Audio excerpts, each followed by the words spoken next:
Internet पर अक्सर सुनते होंगे कि हेल्थ इंश्योरेंस पॉलिसी थी फिर भी क्लेम रिजेक्ट हो गया या फिर आधा ही क्लेम मिला। तो ऐसा आपके साथ भी हो सकता है, लेकिन अगर आपने हेल्थ इंश्योरेंस पॉलिसी लेते टाइम इन 5 पॉइंट का ध्यान रख लिया तो आपको कोई भी दिक्कत नहीं आएगी। Today is day 5 of our series insurance की एबीसीडी और आज हम इसी पॉइंट को डिस्कस करने वाले हैं। अब हेल्थ इंश्योरेंस में बेसिकली 5 चीजें कवर होती है। पहला है रूम रेंट, आप जो हॉस्पिटल में रहते हो उसका खर्चा। दूसरा नर्सिंग, आपकी जो केयर की जाती है उसका खर्चा।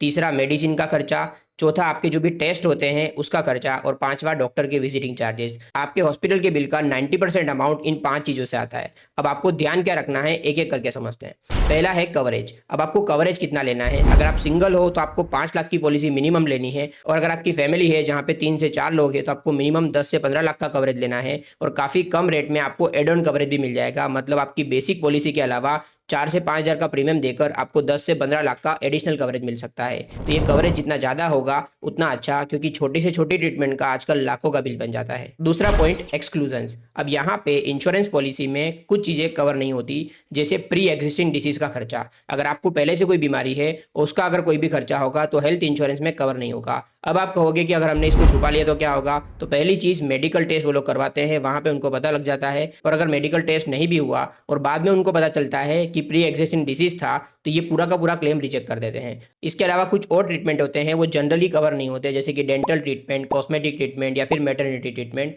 ये अगर आपको ऐड करवाने हैं तो आपको एडिशनल प्रीमियम देना होगा। तीसरा है वेटिंग पीरियड। अब आपकी हेल्थ इंश्योरेंस पॉलिसी में आपको एक टेबल बना के दिया होगा, जहां पे कुछ ट्रीटमेंट तो पॉलिसी लेने के दूसरे दिन से कवर हो जाते हैं, लेकिन कुछ ट्रीटमेंट कवरेज के लिए 1 से 3 साल तक की लिमिट होती है। तो आपको जब भी इंश्योरेंस पॉलिसी ले रहे हो तब चेक कर लेना है कि कौन सी ट्रीटमेंट में कितना वेटिंग पीरियड है। अब चौथा and most important point, room rent limit. अब जब भी आप पॉलिसी लेते हो तो वहां पर एक रूम रेंट की लिमिट होती है, मतलब आप हॉस्पिटल में जो रूम रेंट पे करोगे उस पे इंश्योरेंस पॉलिसी एक लिमिट लगाती है। इस लिमिट के ऊपर वो पेमेंट नहीं करेंगे। फॉर एग्जांपल, आपकी रूम रेंट लिमिट 5,000 रुपए है और आपने हॉस्पिटल को अगर 10,000 का पेमेंट किया है, तो जो ऊपर के 5,000 है वो आपको आपकी जेब से देने होंगे। तो जब भी आप पॉलिसी ले रहे हो तो इंश्योर करो कि आपकी पॉलिसी में कोई रूम रेंट की लिमिट ना हो, और अगर लिमिट हो तो हायर अमाउंट की हो, ताकि आपको आपकी जेब से पैसा ना देना पड़े। पांचवा पॉइंट, कैशलेस फैसिलिटी। तो भाई हेल्थ इंश्योरेंस पॉलिसी आपको जो क्लेम देती है उसके 2 तरीके होते हैं। पहला है कैशलेस, जहां पे आपको आपकी जेब से कुछ भी नहीं देना, हॉस्पिटल को इंश्योरेंस कंपनी डायरेक्टली पेमेंट करती है।